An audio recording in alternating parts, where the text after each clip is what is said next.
గ్రామ పంచాయతీలలో అభివృద్ధి పనులు చేసిన సర్పంచులు ఈరోజు ఆత్మహత్యలు చేసుకునే పరిస్థితులలో ఉన్నారు. నాడు దేశంలోనే 20 అవార్డులు ఎంపిక చేస్తే కేవలం తెలంగాణ రాష్ట్రానికి 19 అవార్డులు తెచ్చిన ఘనత 2019 నుంచే 24 వరకు చేసిన సర్పంచులదే. గ్రామాలను పట్టణాలకు ధీటుగా అభివృద్ధి పనులు చేసినారంటే ప్రతి పల్లెకు పోతే పల్లె ప్రకృతి వనాలు కనపడతాయి. అదేవిధంగా నర్సరీలు కనపడతాయి, గ్రామ పంచాయతీ భవనాలు కనపడతాయి. అదేవిధంగా చిన్న పల్లెని చూసుకుంటే కూడా ట్రాక్టర్ కొనుగోలు చేసినాం. అదేవిధంగా ప్రతి గ్రామ పంచాయతీలో నర్సరీలు పెంచి 40,000 మొక్కలు నాటి హరిత విప్లవం సృష్టించినటువంటి సర్పంచులం ఇవాళ బిల్లులు రాకుండా అనేక మంది గోసదీస్తూ ఆత్మహత్యలు చేసుకుంటారు.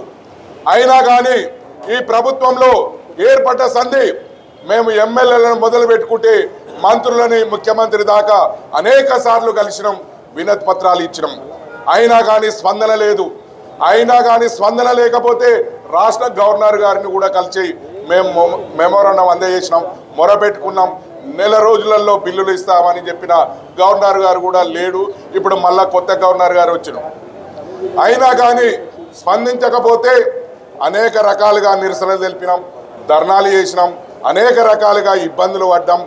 అనేక రకాలుగా మా సర్పంచులను బిల్లులు అడిగినప్పుడల్లా అర్ధరాత్రి తీసుకుపోయి పోలీస్ స్టేషన్లో కూర్చోబెట్టి అరెస్టులు చేసినారు. అయినా కానీ మేము మా బిల్లులు చెల్లిస్తారేమో అని ఇది ప్రజాప్రభుత్వం అంటారు, ప్రజాపాలన అంటారు. మేము ప్రజలకు సేవ చేసిన వాళ్ళం, ఇవాళ గోసదీస్తున్నాం. మా బిల్లులు చెల్లించామంటే స్థానిక సంస్థల ఎన్నికలు పోతామని చెప్తున్నారు. కానీ ఎన్నికలు పోయే ముందు మా బిల్లులు ఇవ్వమని అడిగితే కనీసం కనికరం లేకుండా ఇప్పటికి కూడా ఏ మంత్రి కూడా స్పందించకపోవడం చాలా బాధాకరం. అందుకే మేము తెలంగాణ రాష్ట్రంలో మేము అనుకుంటున్నాం మా బిల్లులు చెల్లించిన తర్వాతనే స్థానిక సంస్థలు ఎన్నికలు పెట్టాలి. కానీ ఎన్నికలు నిర్వహిస్తామంటారు కానీ మా బిల్లుల లెక్క చెప్తలేరు. అయినా కానీ మా సర్పంచులు ఇప్పటికీ అనేక మంది చనిపోయే ప్రమాదంలో ఉన్నారు. కాబట్టి ఈ ఓ ప్రభుత్వమా కాపాడు అని ఇవాళ ప్రజాభవన్లో పోయి మేము వినతి పత్రం అందజేసినాం. అదేవిధంగా సెక్రటరియట్లో కూడా ఇవాళ సిఎస్ కూడా వినతి పత్రం ఇచ్చినాం.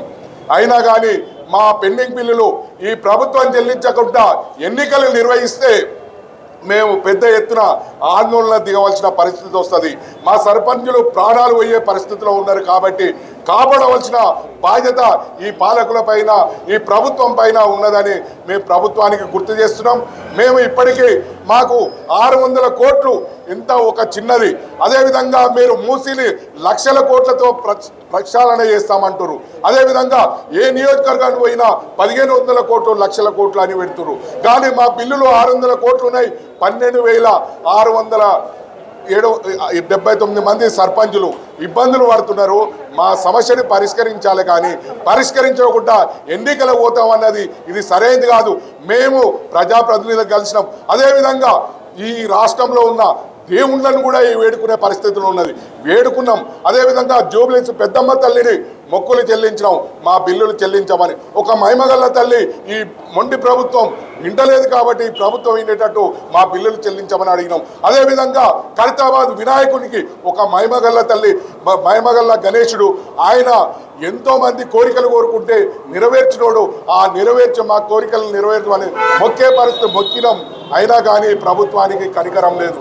మేము ప్రభుత్వంలో ప్రజలలో మేము భాగస్వామ్యం కాదా? ప్రజలకు మేము సేవ చేసిన వాళ్ళం.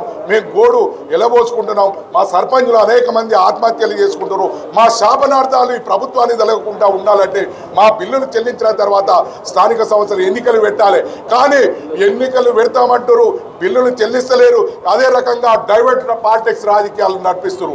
కానీ మా బిల్లుల మీద ఏ ఒక్కటి లేదు. నిన్న కాళేశ్వరం మీద మేము విచారణ జరుపుతున్నామని అటువంటివి దాని మీదనే విచారణ జరుగుతుందని అసెంబ్లీ నడిపారు. కానీ మా సర్పంచుల ఆత్మహత్యల మీద ఏ ఒక్క కనీసం రివ్యూ మీటింగ్లు పెట్టలేదు. అదేవిధంగా అసెంబ్లీలో కూడా మొన్న ప్రస్తావన చేయకపోవడం, మా బిల్లుల మీద ఇప్పటి వరకు ఒక స్పష్టమైన వైఖరి కూడా ప్రకటించకపోవడం చాలా బాధాకరం. ఎందుకంటే ఈ ఫైనాన్స్ ఆఫీస్కి వచ్చి లాస్ట్కు కాంట్రాక్టర్లు కూడా దండే చేసే పరిస్థితిలో ఉన్నది. కాబట్టి మా బిల్లులు చెల్లించినాకనే ఈ ప్రభుత్వం ఎన్నికలు పోవాలి, లేకపోతే మా శాపనార్థాలతో ఈ ప్రభుత్వం పుట్టుకపోయే ప్రమాదం ఉన్నది. కాబట్టి మమ్మల్ని గ్రహించి మమ్మల్ని ఆదుకొని మమ్మల్ని బిల్లులు చెల్లించిన తర్వాత ఎన్నికలు పెట్టాలని మీ మీడియా రూపకంగా మీ ప్రభుత్వానికి తెలియజేస్తున్నాం. కాబట్టి మా సర్పంచ్ల పెండింగ్ బిల్లులు చెల్లించాలని డిమాండ్ చేస్తున్నాం.